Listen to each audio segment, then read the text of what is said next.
Welcome back.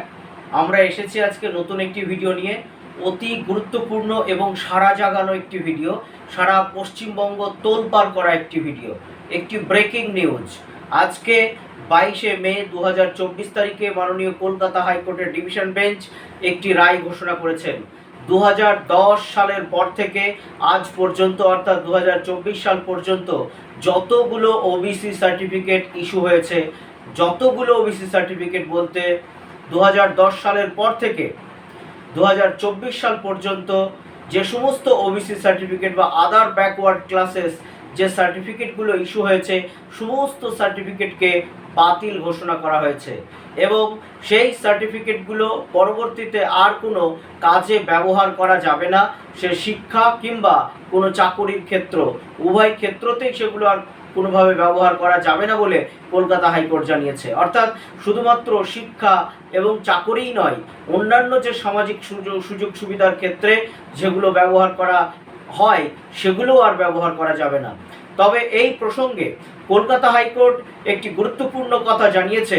যারা OBC সার্টিফিকেটগুলো ব্যবহার করে ইতিমধ্যে সুবিধা পেয়েছেন, চাকুরি পেয়েছেন এবং যারা অনগোয়িং প্রসেসের মধ্যে রয়েছেন, অর্থাৎ যাদের চাকুরি পাবার মতো প্রক্রিয়ার মধ্যে দিয়ে যারা রয়েছেন, তাদের উপর কোনো প্রভাব পড়বে না। অর্থাৎ ওবিসি সার্টিফিকেট ব্যবহার করে যারা চাকুরি পেয়েছেন এই 2010 থেকে 2024-এর মধ্যে, তাদের চাকুরি বহাল থাকবে, তাদের চাকুরির উপর কোনো প্রভাব পড়বে না, অর্থাৎ চাকুরি বাতিল হবে না। এবং এই নতুন যে সমস্ত চাকরির প্রক্রিয়াগুলোর মধ্যে দিয়ে আছেন ওবিসি ক্যান্ডিডেটরা, ওবিসি সার্টিফিকেট যাদের আছে তাদের উপরেও কোনো প্রভাব পড়বে না, অর্থাৎ অনগোয়িং প্রসেসের উপরেও কোনো প্রভাব পড়বে না। তবে নতুনভাবে কলেজে কিংবা বিশ্ববিদ্যালয়ে ভর্তি হওয়ার ক্ষেত্রে এবং অন্যান্য কোনো ক্ষেত্রে ওবিসি সার্টিফিকেট আর ব্যবহার করা যাবে না এবং সেখান থেকে কোনো রকম সুবিধা পাওয়া যাবে না। তবে মাননীয় রাজ্য সরকার এবং রাজ্য সরকারের যে সমস্ত মন্ত্রীরা রয়েছেন, মুখ্যমন্ত্রীরা রয়েছেন, তারা এবং রাজ্য সরকারের যারা রয়েছেন তারা নিশ্চিতভাবেই আইনি পরামর্শ নেবেন এবং পরবর্তীতে সুপ্রিম কোর্টে যাওয়া যায় কিনা এবং আইনি পরামর্শ নিয়ে কি করা যায় তারা নিশ্চিতভাবে সেগুলো করবেন। তবে এই মুহূর্তে ওবিসি যে সমস্ত সার্টিফিকেটগুলো বাতিল হয়েছে, সেখানে ওবিসি এ এবং ওবিসি বি এই দুই ক্যাটাগরির মধ্যে যারা ছিলেন 2010 সালের পর থেকে, সেই ওবিসি এ এবং ওবিসি বি যে সমস্ত সার্টিফিকেট, সেই সমস্ত সার্টিফিকেটগুলোই বাতিল হয়েছে।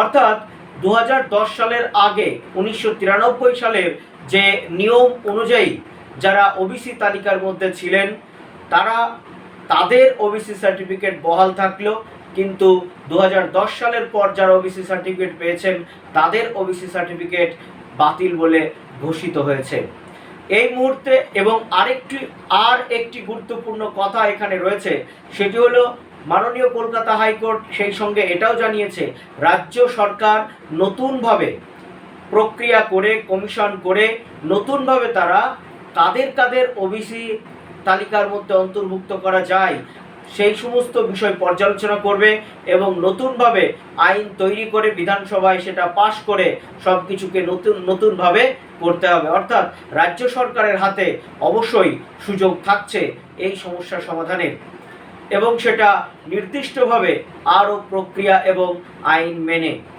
এটাই মাননীয় কলকাতা হাইকোর্ট আজকে জানিয়েছে।